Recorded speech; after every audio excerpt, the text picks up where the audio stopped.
To set page size in Canva, come over to this create sign and you want to come down to custom size.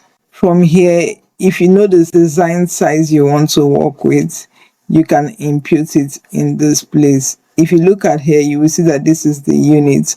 And for Canva page sizes, you have 4 units of measurement. You have the pixel, the inch, the mm, and the cm.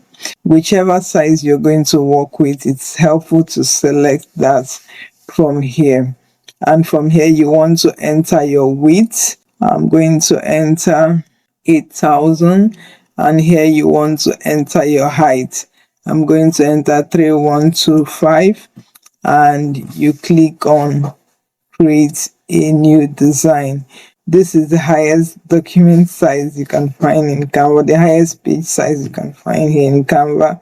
And one good thing about this, if you want to know what the size will come to in inch and in millimeter, you can do that. If I click this drop down, I can switch to inch and you see what that size came to. And if I go here, I can switch to mm and you see what that size came to. And if I go here, I can switch to this and you see what that size came to.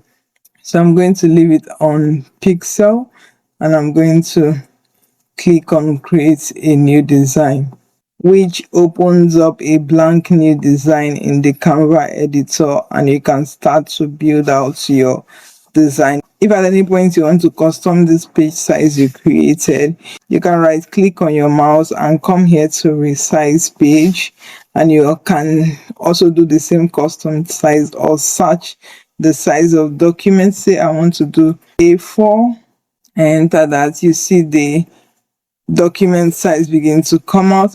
This is the landscape A4 and this is the portrait, and let's pick this portrait A4 document, and you see start to copy your design and resize it.